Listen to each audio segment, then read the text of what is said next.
पण या पेशव्यांच्या अवलादींना हे माहिती नाही. 1792 मध्ये हेच पेशवे म्हणजे पटवर्धन नावाचा आपला परशुराम पटवर्धनच्या नेतृत्वात या सगळ्या पेशव्यांनी टिपू सुलतानला हरवण्यासाठी हे सगळे पेशवे म्हैसूरला गेलेले आहेत. म्हैसूरमध्ये टिपू सुलतानला हरवण्यासाठी पेशवे इंग्रजांच्या बाजूने लढतात.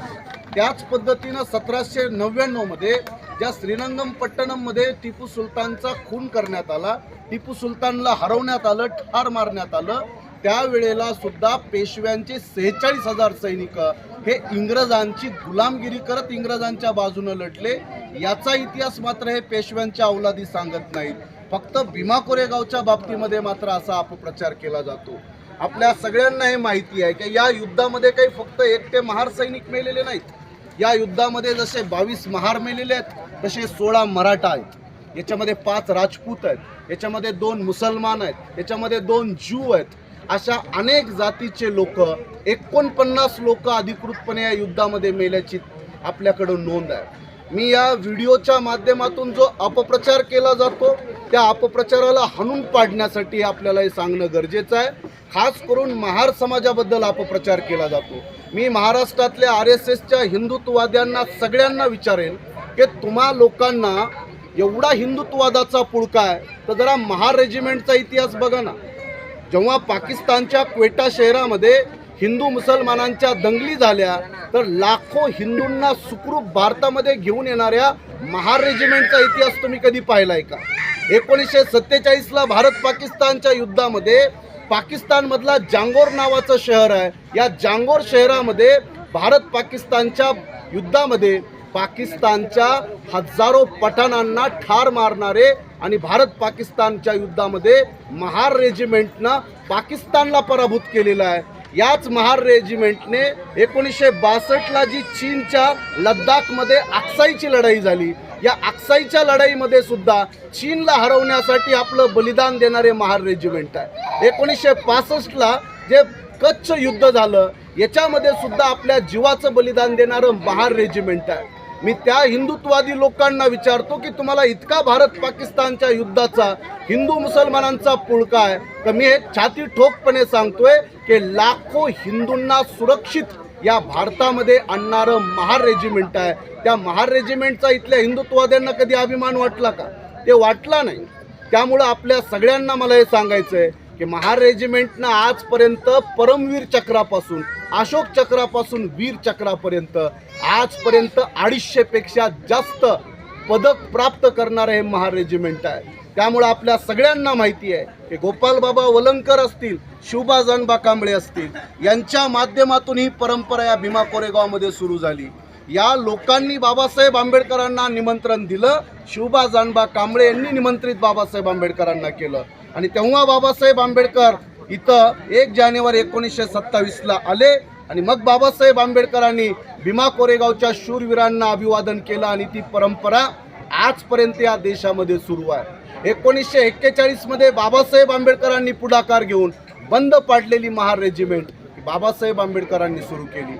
मला या निमित्तानं एवढंच सांगायचं आहे की या भीमा कोरेगावच्या युद्धाबद्दल प्रचंड अपप्रचार ब्राह्मणवादी पेशव्यांच्या अवलादी पूर्ण महाराष्ट्रात करतात, पूर्ण देशामध्ये करतात की आपण इंग्रजांच्या बाजूनं लढलो. पण या लोकांना हे माहिती नाही की इंग्रजांच्या बाजूनं लढलो पण इंग्रजांनी या युद्धामध्ये जो इंग्रजांचा अधिकारी आहे, मला त्याचं नाव पूर्ण आठवत नाही, पण जो स्टॉटेन आहे त्या स्टॉटेनच्या नेतृत्वामध्ये हे युद्ध झालं आणि हे जगातलं एकमेव युद्ध आहे.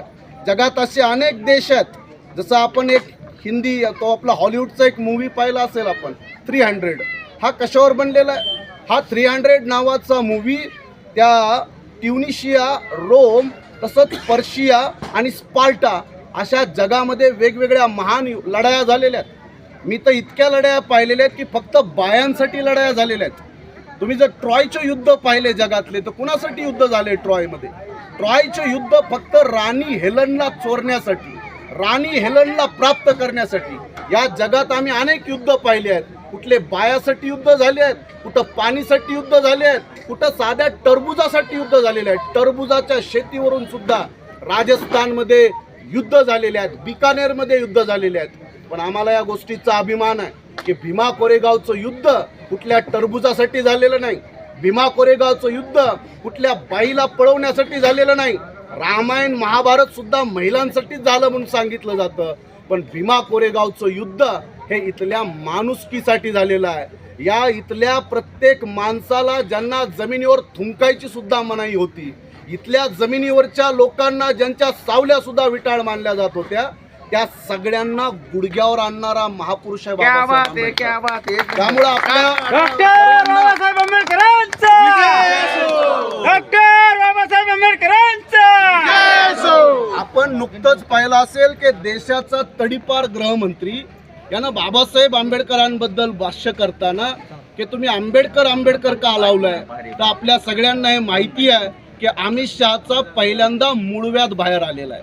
आणि अमित शहाच नाही तर भारतीय जनता पार्टी RSSच्या अनेक लोकांच्या काळजावर दगड ठेवून ते बाबासाहेबाचं नाव घेतात, कारण त्यांना माहिती आहे की बाबासाहेब आंबेडकरांनी ज्या लोकांचं तोंड बघायची इच्छा नव्हती त्या लोकांच्या पाया पडायला या सगळ्यांना मजबूर केलेलं आहे। त्यामुळे बाबासाहेब आंबेडकरांच्या नावाचा प्रचंड त्रास आहे, पण मी या निमित्तानं सगळ्यांना विनंती करेल की भीमा कोरेगावच्या युद्धाचा जो अपप्रचार केला जातो तो अपप्रचार थांबवा।